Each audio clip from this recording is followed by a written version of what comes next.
તો ભાવનગરમાં ખાનગી હોસ્પિટલમાં નિયમોનું સરેઆમ ઉલ્લંઘન થઈ રહ્યું છે। મેડિકલ વેસ્ટ કોમ્પ્લેક્સના ગ્રાઉન્ડ ફ્લોર પર ફેંકાયું। આયુષ પ્લાઝા કોમ્પ્લેક્સનો વિડીયો વાયરલ થઈ રહ્યો છે। મેડિકલ વેસ્ટનો કચરો ગાય ખાતી નજરે પડી રહી છે। વાયરલ વિડીયો ગઈકાલ રાત્રિનો હોવાનું સામે આવ્યું છે। તો ભાવનગરમાં ખાનગી હોસ્પિટલ સંચાલકોને કાયદાનો કોઈ ડર નથી તે સ્પષ્ટપણે અહીં જોવા મળી રહ્યું છે। મેડિકલ વેસ્ટનો કચરો ગાય ખાતી નજરે પડી રહી છે। अन्य समाचार की बात करिए तो મહીસાગરના બાલાસિનોરમાં મેડિકल स्टोर्स पर ड्रग्स इंस्पेक्टरे तवाई बोलावी। यश मेडिकल स्टोर में तपास करता प्रतिबंधित 11 गर्भपातनी किट्स मળી આવી। ड्रग इंस्पेक्टर ने यश मेडिकल मालिक एक डिग्री पर 2 मेडिकल दुकानों चलावतो होवानी बातमी मળી હતી। ત્યારે બાતમીના આધારે ડ્રગ્સ ઇન્સ્પેક્ટર દ્વારા છટકું ગોઠવીને ગેરકાયદેસર ગર્ભપાતની દવા વેચતા દિલીપ ચૌહાણની ધરપકડ કરાઈ છે। ડ્રગ્સ ઇન્સ્પેક્ટર દ્વારા મેડિકલ સ્ટોરમાં દવાઓ ચેક કરી કેસ બનાવ્યો। अन्य समाचार सूरतथी सूरतમાં ફરી બોગસ ડોક્ટર્સ ઝડપાયા છે। મગદલ્લા ગામમાંથી ઝડપાયા છે બોગસ તબીબ। બોગસ મહિલા ડોક્ટર સહિત 2 પકડાયા। ઉમરા પોલીસે મોડી રાત્રે બંનેની ધરપકડ કરી છે।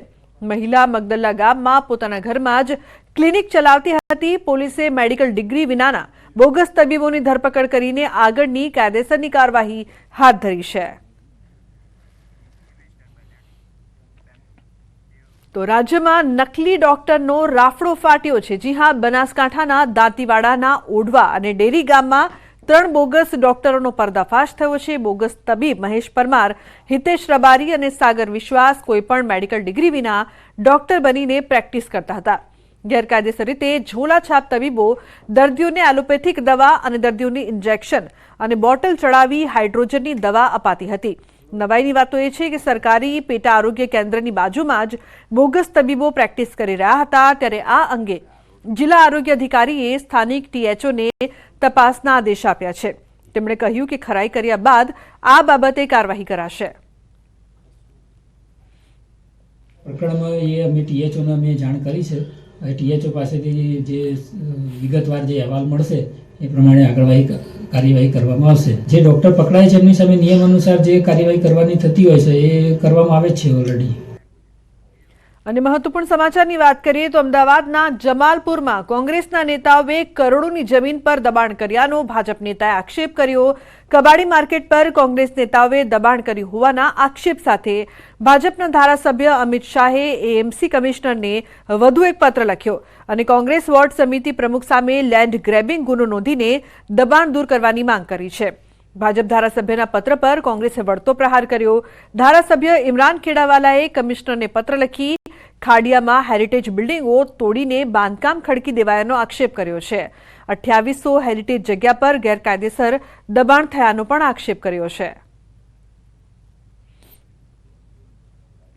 भारतीय जनता पार्टी और कोंग्रेसना धारासभ्यो एकबीजा पर पत्र लखीने आक्षेपो करी रह्या छे के गैरकायदेसर दबाणो थई रह्या छे। तो साथे ज जे जमीनो छे ते नेताओ हड़पी रह्या छे। त्यारे ज एलएसपीना धारासभ्य और भारतीय जनता पार्टीना शहर प्रमुख अमित शाहे कमिश्नरने पत्र लखीने कह्युं छे के जमालपुर विस्तारना अनेक एवा एरियाओ छे जेनी अंदर गैरकायदेसर दबाण छे ते कोंग्रेसना जे नेताओ छे ते करी रह्या छे। करोड़ों रूपियानी जमीन छे तेना उपर दबाण करीने गैरकायदेसर खंडणी छे ते लेवामां आवी रही छे। तो तेनी बीजी तरफ जमालपुरना धारासभ्य जे कही शकाय के इमरान खेड़ावाला छे तेओए कमिश्नरने पत्र लखीने कह्युं छे के खाडिया विस्तारमां पण अनेक एवी इमारतो जे छे तेनी अंदर गैरकायदेसर दबाणो थई रह्या छे तेना उपर बांधकामो थया तेने केम कार्यवाही थती नथी। त्यारे चोक्कस मानी शकाय के एक एवो पण आक्षेप छे के क्यांक एक वर्गने टार्गेट करवा माटे भारतीय जनता पार्टीना नेताओ एक स्पर्धा करी छे ते प्रकारनो आरोप खेड़ावाला करी रह्या छे। तो बीजी तरफ अमित शाह कही रह्या छे के आ प्रकारना दबाणो जे थई रह्या छे दबाणो सतत तेने दूर करवा जोईए अने जे रीते राजकीय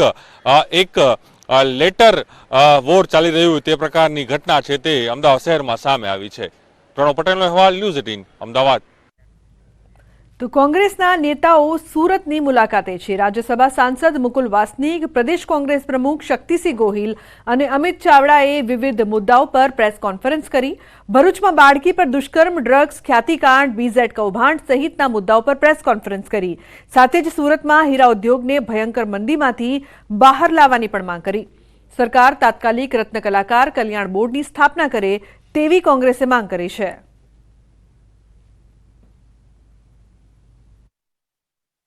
જે શ્રીમંતો માલામાલ થયા, મધ્યમ વર્ગનો માણસ આજે મુશ્કેલીમાં છે, એના વચ્ચે એક પોઝિટિવ એજન્ડા સાથે અમે આવતી ચૂંટણીમાં જઈશું. મુખ્યમંત્રી કોણ બને છે કોઈ મહત્વ નથી. અમારી વિચારધારાનો મુખ્યમંત્રી હશે એ ફરી ગુજરાતની અસ્મિતાનું પુનઃસ્થાપન કરશે, જ્યાં આ બધા પ્રશ્નો, પરંતુ લોકોના હાથમાં છે. પરિવર્તન આપવું એ પણ લોકોના હાથમાં છે. અમે અમારો સકારાત્મક એજન્ડા લઈને જરૂર જઈશું. રાજીવ ગાંધી શ્રમિક કલ્યાણ યોજનામાં જે સુધારાનો છેલ્લો પરિપત્ર થયો એ 2016માં 6/9/2016માં જે સુધારો કરવામાં આવ્યો અને કામદારોની ચિંતા કરીને એમાં કહેવામાં આવ્યું કે કોઈ પણ કામદાર પોતાની નોકરી ગુમાવે, બેરોજગાર બને, તો એને જે છેલ્લો પગાર મળતો હશે પગારના ધોરણે પહેલા 1 વર્ષ માટે પગારના 50% રકમ એને બેરોજગારી ભથ્થા તરીકે મળવાપાત્ર છે. તો શિક્ષક ભરતીને લઈને ઉમેદવારોમાં ભારે રોષ જોવા મળી રહ્યો છે. ટેટ અને ટાટ એક પાસ ઉમેદવારોમાં ભરતીને લઈને નારાજગી વ્યાપી છે. સત્યાગ્રહ છાવણી ખાતે ટેટ ટાટ એક પાસ ઉમેદવારોએ વિરોધ પ્રદર્શન કર્યું. ધોરણ 1 થી 5માં ભરતીને લઈને પીટીસી ઉમેદવારો એકઠા થયા હતા. ધોરણ 1 થી 5ના શિક્ષકોની ભરતી વધારવા માટે માંગ કરવામાં આવી. 2011 થી 2023 સુધી ધોરણ 1 થી 5ના શિક્ષકોમાં 7,500ની ભરતી, જ્યારે ધોરણ 6 થી 8માં 45,000ની ભરતી કરી હોવાનો દાવો કરવામાં આવ્યો છે. ધોરણ 1 થી 5માં 16,000થી પણ વધારે જગ્યા ખાલી હોવા છતાં 5,000ની ભરતી કરવા સામે ઉમેદવારોએ સવાલ ઉઠાવ્યા છે. હાલ અમે ધોરણ 1 થી 5 જગ્યા વધારા માટે ગાંધીનગર બધા ભેગા થયા છીએ. હાલ અમારી જે રજૂઆત છે એ સરકારને એ છે કે જે સરકારે 24,700 શિક્ષકોની ભરતી બહાર પાડી છે, બરાબર છે, એ બદલ સરકારનો ખૂબ ખૂબ આભાર. બરાબર.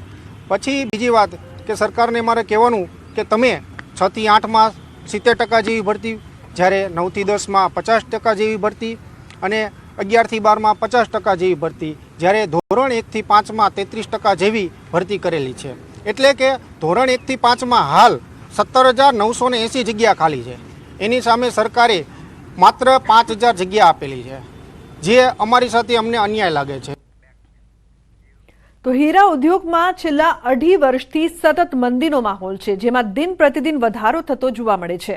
જેથી બોટાદ જિલ્લા ડાયમંડ એસોસિએશન દ્વારા હીરા ઉદ્યોગ સાથે જોડાયેલા કારખાના માલિકો સાથે બેઠક યોજી હતી, જેમાં જરૂરિયાતમંદ રત્ન કલાકારોને જેમ્સ એન્ડ જ્વેલર્સ મુંબઈ તેમજ ડાયમંડ એસોસિએશન બોટાદના સહયોગથી કિટ આપવાનું નક્કી કરાયું છે. જિલ્લામાં આશરે 1200થી વધુ કારખાનામાં 70,000 લોકો રત્ન કલાકાર તરીકે કામ કરે છે.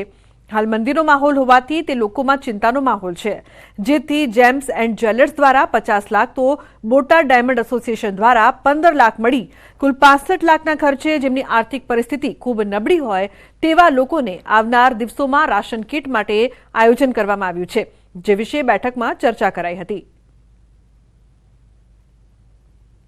બોટાદના તમામ કારખાનાના શેઠશ્રીઓને બોલાવવામાં આવ્યા હતા. Gems and jewellery national relief foundation મુંબઈથી 50 લાખ રૂપિયાની એક સહાય આવી છે. બોટાદ જિલ્લા ડાયમંડ એસોસિએશન વતી 15 લાખ રૂપિયા ફંડ ભેગું કર્યું. ટોટલ 65 લાખ રૂપિયાનું ફંડ ભેગું કરી અને રત્ન કલાકારો ભાઈઓ બહેનોમાં જે સામાન્ય માણસ હોય એના માટે કીટ વિતરણ બાબત ચર્ચા કરવાની હતી. તો આશરે 6,000 જેટલી કીટ બનાવવા જઈ રહ્યું હોય બોટાદ જિલ્લા ડાયમંડ એસોસિએશન. બોટાદની સ્થિતિ એવી છે ભાઈ કે ખરેખર બહુ ભયંકર મંદી જેવો પિરિયડ ચાલે છે. ઉપરથી કાચાની પૂરેપૂરું કાચું મળતું નથી, મોંઘા ભાવે કાચું મળે છે. તૈયારમાં કોઈ ગ્રાહક છે નહીં, એટલે તૈયાર કોઈ લેતું નથી. પોતાના ક્રેડિટ ઉપર પણ ખરાબ અસર પડે છે, એને ઘર ચલાવવા માટે પણ મુશ્કેલી છે. એટલે ન કરવાના પણ કામમાં એવડા આડાવાળા કામમાં લાગી જાય છે. આજે ખેતીવાડીની અંદર પણ ઘણા બધા માણસો વ્યાઈ ગયા, મજૂરી કામ કરવા પણ ઘણા બધા વ્યાઈ ગયા છે. જે દિવાળી પહેલાં કારીગરો હતા એની કરતાં અત્યારે 50% કારીગરો આ હીરાની અંદર અત્યારે છે નહીં. તો કારીગરો ઘણા બધા આમાંથી ઘટી ગયા છે.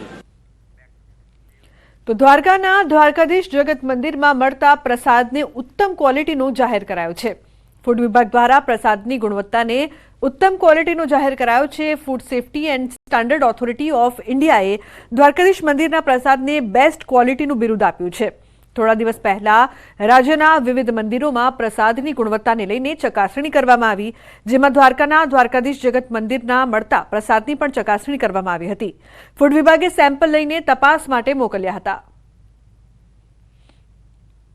Government of India food safety and standard authority of government of India દ્વારા જે સેમ્પલ ટેસ્ટિંગ કરી અને જેનો જે રિપોર્ટ આપવામાં આવેલો છે તે દ્વારકાધીશ મંદિર ટેમ્પલમાં જે પ્રસાદનું વિતરણ થાય છે એ વેરી ગુડ ક્વોલિટીનું સર્ટિફિકેટ આવેલું છે. તો સોમનાથના ત્રિવેણી સંગમમાં પૂજા સામગ્રી પધરાવવા પર પ્રતિબંધ મૂકવામાં આવ્યો છે. ચુંદડી, કાપડ, નાળિયેર, ફૂલો તેમજ માટીના વાસણો સહિતની વસ્તુઓ પર પ્રતિબંધ લગાવ્યો છે. ત્રિવેણી નદીમાં કોઈપણ પ્રકારનો કચરો નાખવા પર પ્રતિબંધ ફરમાવાયો છે. તો દ્વારકામાં વર્લ્ડ સનકન સિટી ડેની ઉજવણી કરવામાં આવી છે. દ્વારકા ખાતે કૃષ્ણા જલા જપા દીક્ષા ઇવેન્ટ યોજવામાં આવી. એક એનજીઓ દ્વારા ગુજરાત ટુરિઝમ વિભાગના સહયોગથી કાર્યક્રમનું આયોજન કરાયું. करके जल जपा श्री कृष्ण भगवान का जल जपा दीक्षा कर लिया है और हम ये भी फील कर रहे हैं कि हमारे साथ कोई अंदर है और वो साथ दे रहे हैं और हम सबको भरोसा दे रहे हैं कि अच्छा ये होने के लिए हम जल जपा माला लेके माला को करने के लिए जपा करने के लिए अच्छा હેરિટેજ નગરી જે ખાસ સમુદ્રમાં છે એનોથી બધા પરિચિત થાય, એની જાણકારી મળે, એનું પ્રમોશન થાય, એના માટે આ સંસ્થા ખાસ કરીને જે કૃષ્ણ ભગવાનનું એક કેમ્પેન ચલાવે છે. સમાચારનો પ્રવાહ યથાવત રહેશે. હાલ રોકાઈશું એક બ્રેક માટે. આપ જોતા રહો ન્યૂઝ.